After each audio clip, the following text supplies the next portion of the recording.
Pat, what does 350 mean to you?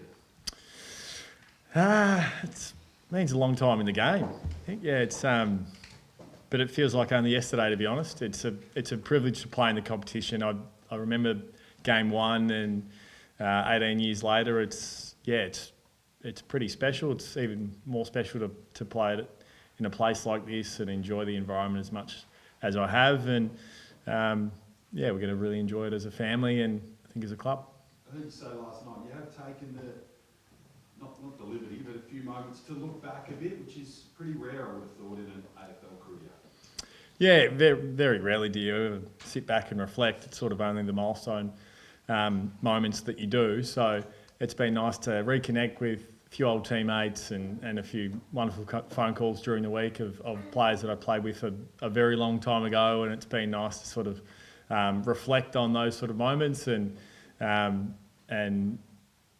sort of live in that little moment for a millisecond, and then you realign yourself and you get ready for Friday night, which is going to be pretty special.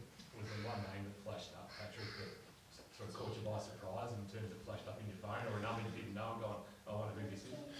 Oh, no, it's plenty, to be honest. Yeah, I think everyone, in any career, there's different people that make impacts in different ways. I think it is the way that, you're shaped over a long career. It's the people that are around you. They shape your views on the world, on leadership, on competing, good, bad and indifferent. That part's just been nice.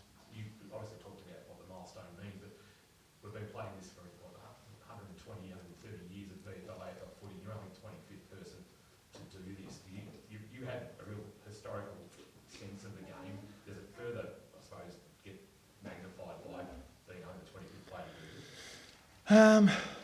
I haven't sort of thought about it in that broad sense, probably because we've been fortunate enough as a club over the last couple of years to celebrate it a few times. So I think it speaks to the organisation and the environment that's been created that players want to hang around. They want to enjoy the environment. They want to squeeze everything out of their career, and it's not necessarily the game that catches up with you mentally. It's your body physically failing you, which I think is a great spot to be in. I think is the moment that we were burning our players out mentally because they've had enough of the game. That's sort of when we sort of need to reflect on what we're doing, and that hasn't really been the case for us at all. Certainly over my time in the game, it's been a place of great joy, and that's times when there's really solid disappointment, but we don't live in that space for too long, and we focus on what's next. And I think that's why we have players play as long as they do.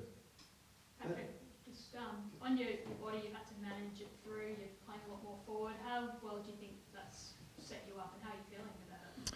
Yeah, I think it's been a game changer. I've been very fortunate to have some incredible staff that I've worked with of recent times over the last 4 or 5 years that have made a significant difference to my career and the longevity around that. And I think you're only as good as the people that you have around you that help you, to extend that part. So, I'm very fortunate on that front. And then to have a coach that believes in me the way that Chris does, and our assistants, that makes a huge difference as well. Chris said after the game the other day about obviously being an explosive player, there's always those nerves there. How have you managed that this year? Because I imagine you still want to go 100%, but you don't want to be putting yourself out on more soft tissues. Yeah, I think it's just probably less fatigue that you have playing that deeper forward role than you do in the midfield. You're not moving at 18 to 20 Ks for as long. You're not running as far. You're probably more explosive in your efforts. That's certainly I've found that to be the case. But you're aware of the contact that's coming as a forward versus it's just a different situation as a midfielder where you get knocked, where you're unaware at times. But as a forward, most of the time you can see it coming and you can prepare yourself for that contact. How big a part is the Monks Cred lifestyle and this footy club, how it allows you to live? How big a part has that played in keeping you going at such a level through? Well, I think it's the building allow you to live and enjoy life where you want it to be. And for some it's on the farm, for some it's on the coast, for some it's on the Ballerine. We don't start our, most of the time we don't start our first meeting till 10. So don't give everything away. It enables you to, whether it's drop the kids at school or it's go for a surf pre-training or whatever it is. It's different for everyone. Having that ability, I think, it doesn't mean we're any less on when we come in, but when you're on, you go to work, but then when you're off, you can enjoy life outside of footy. And Geelong is unique in that sense, in terms of geographically being able to offer that and not having the hustle and bustle of a capital city. But I think we've lent into it as an organisation, and it benefits our people, it benefits our players and our staff. Patrick, what keeps driving you to go on? You obviously achieved the premiership. Sometimes that can be a taste for something more. What is it that's still driving you at this point in your career? Just the fun in the building, to be honest. I love walking in the morning, saying hi to the girls at the coffee shop, walking past people, and just the smiles that this building brings, and then the competitive nature of the sport. There's nothing quite like running out in front of big crowds, and we're fortunate enough that we've earned the right to play in some big games. So that in itself is intoxicating, and for us, I think we live in the moment for most of it, and that's important as well. So in the big games, it's either won or it's lost, right? So, and you don't win every one, but we don't.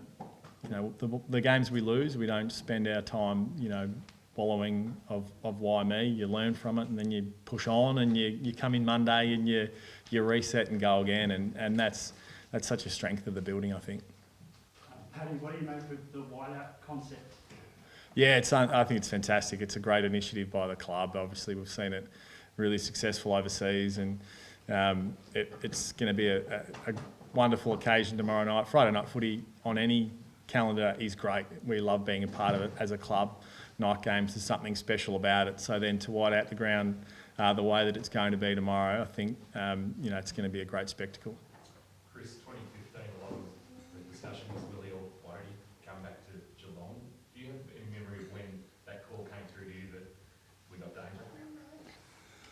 Not exactly, but I mean, my recollection was quite late. I mean, he tells me after the fact that the decision was made a little bit earlier than certainly I was made aware of it. But it's probably, when you want something so badly, you sort of think more about the disappointment if it didn't come to pass. So we tried to manage our expectations a little bit, but it coincided with a period where, look, I wouldn't go so far as to say we're at the crossroads, but history is a pretty good guide in terms of list management and the length of time that teams can stay up in contention, and we were certainly testing the boundaries of that through that period. And I'm certain that, he didn't do it all himself, but he did a lot of it in terms of getting us back into contention. And that's I think Pat himself talks about it a lot. There's so many people that go into making a club successful over a long period of time, but none have been more important than him. Pat, did you know when you ran out in Adelaide up at Erie, the final round in 2015, that next time you were here would be in a different type of hoops? Yeah, I did. I didn't. You don't expect it to sort of finish the way that it did. There's an irony there, but at the time it was preparing for finals and focusing on that. But it's been nice to make the place home and to run out at KP with the home supporters behind you, and they make such a big difference to the way that we play. We want it to be a cauldron of fire. We want to defend the home deck, and it's a great privilege to play here. I remember watching footy as a young fella, standing on a milk crate on the Mirrabel Street side. So it's changed a lot over the years I've been involved in footy. As you once described it was early in the recruitment as a transformational unicorn. Oh, did Do I? you remember saying that? Jeez, you're full of shit, aren't you? Yeah, no, I'm happy to stand by that. He did. I can't remember the timing of it, but I think we were hopeful that he could help a lot. But no one could be so optimistic to think that one player is going to come in and completely transform the fortunes of our football team. But no, I'm happy enough to say in the fullness of time that he did that. And the unicorn reference, I'm assuming, was that he was the only player of that type. He was the best player of that type in the competition. And I've always had a bias personally towards the powerful inside midfielders. You know, there have been some pretty good ones over the years. You know, think Fife and Martin, but no, at that time, Patrick was singular in the way he played, and I mean he's taught us so much, but it's almost impossible to sort of ask players to play the way that he does because he has some unique abilities. I mean that literally. He does some things that no other player can do.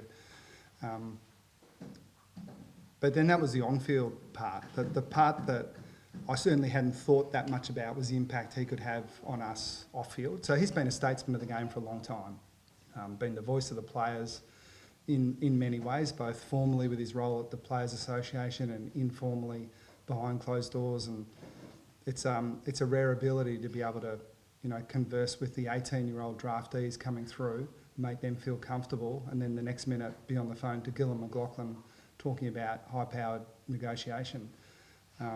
So the impact he's had on the club off-field, I think, has, you know, it's been instructive for all of us. He's certainly, on a personal level, he's been great for me. We've had a few conversations over the years where, and I think he alluded to it before, and you might be giving me too much credit. We might get past the losses pretty well collectively. I mean, I still struggle with it personally, but I'm better now from dealing with Pat than I would have been if he didn't come to our footy club. Pat, you talked before about the forward thing and how refreshed it is. Do you feel like you can still go for quite a few more years? I know some people say 400, that sort of thing, but do you feel like just those changes have put you in a position to go on for some time to come? Yeah, I hope so. I think I've never looked at it too far ahead. It's more enjoying the next day, embracing the next moment, and then that sort of takes care of the longer term stuff. And then you don't sort of get caught up too much, I don't think. And I think then you're able to stay in the moment, you're able to enjoy every day, you're able to enjoy the little things that make the building special. I think if you get caught looking too far ahead, then you just fail to recognise sometimes what's right in front of you. And sort of learnt that, I think, over a longer period of time in the game. And yeah, I'm happy to say I'm loving the game as much as I've ever loved it, to be honest. And perhaps that's because you do get closer to the end than the start, and you realise how fortunate you are to play the game, to be involved in it, to, you know, try and feel young with, you know, the young players that we come in and the stories they have and the way they go about things that's just different to how you do it or how, you know, you did it when you started as an 18-year-old. It's a great refresher, and you've got to move with the times in that sense. I think that's a lesson for us all, and that sort of keeps things fun and it keeps you wanting to be around the place. Has footy ever been a grind for you? I think Gary Long was sort of last night on 360, but you've never seemed to have any weight on your shoulders or the pressures that have got to you or the toll on your body. Have you been through those stages in your career? Yeah, I think everyone does. I think my wife probably sees the worst side of me at home versus sometimes the mask you need to put on at a footy club when you come in to be up and about and to carry the right mindset and bring the right vibe so you can get on with it. But I feel like throughout my time in the game, I remember Harry Taylor having almost a crisis meeting with us in 16 or 17. We'd lost 2 or 3 in a row. And we had a leadership meeting about it, and I just said to him, look, I don't think it's that big a deal, mate. We've lost 6 in a row. At one stage throughout my career, it's just not that big a deal. So, yeah, I've always tried to see it that way, and I think a grind is relative to life's experiences, and you know, the only way to tell there is to experience more of footy and realise what's important and what's not. But in this building, no, I genuinely love and have loved every second of it, the good, the bad, the indifferent. Can you talk to your family support, mate? Like, as a young dad, I know the juggle of having a daughter, and it's beautiful seeing kids here. I guess, what's that part of your career been like to have your kids see you play? And I guess, can you talk to the support that you've had from that? Yeah, very special. Yeah, that's certainly not lost to me from Mards and mum and dad and my sister, and obviously the kids. It's a wonderful part of the game. It's a challenging part of the game, but probably more challenging for Mards, because as much as we talk about family being first, as a professional athlete, the reality is that's not the case. Now, for certain parts of life, whether it's sickness or whatever, yeah, that happens, but you've got to be selfish to a certain extent if you want to be really good.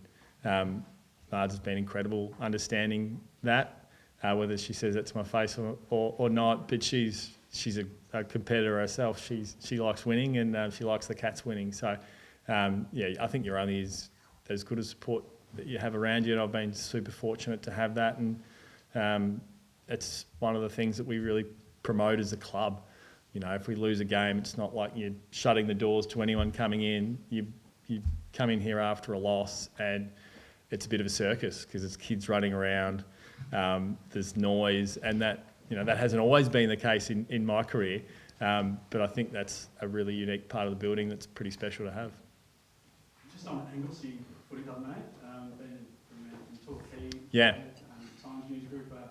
Can you speak about, I guess, your hopes and dreams as a youngster at the Footy Netball Club, and now you're at 350 games?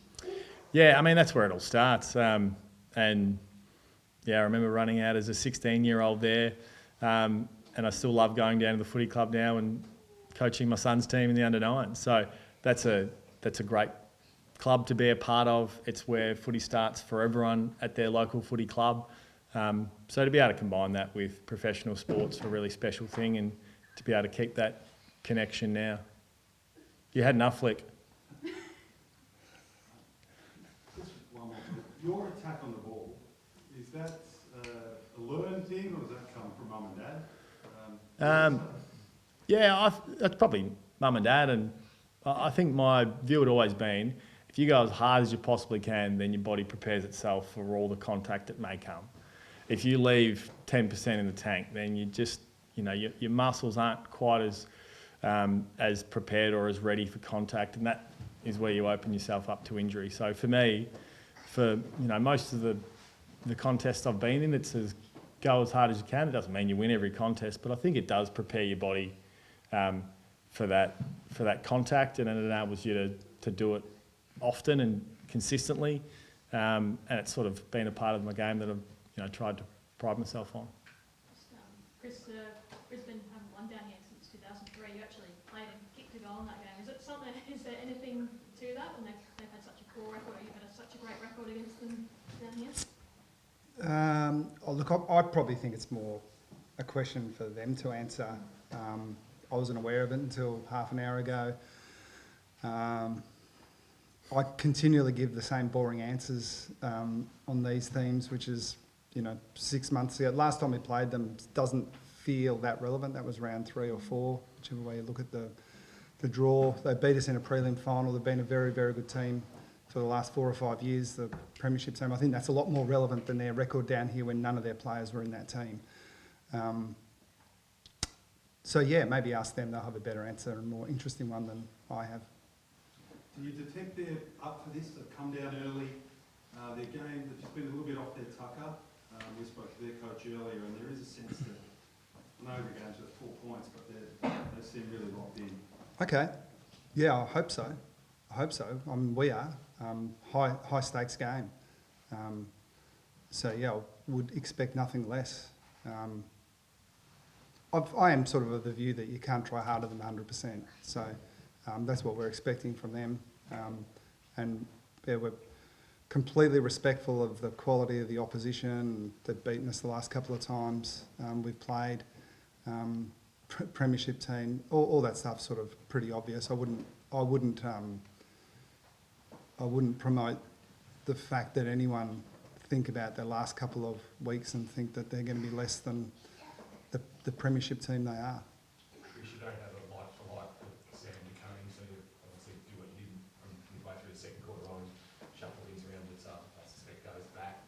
In terms of those replacements, is it sort of out of that Bowes, Hughes, Stevens, Ollie Henry sort of arrangement you're looking at? Yeah, they're probably the main ones, and we're sort of thinking a little bit about the type, a little bit around,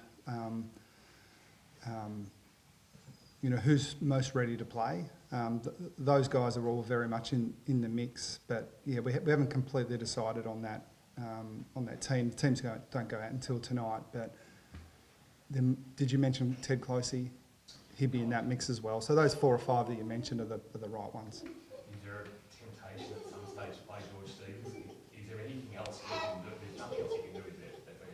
No, I think he's certainly playing his part. And in a lot of these cases, it's a matter of who you're going to replace. Our midfield's going pretty well. George is a genuine midfielder for us. You've lost the audience, mate. You've lost the audience. I was going to say, That's it. no one's got the confidence to say you're really boring at the moment, but I get it. George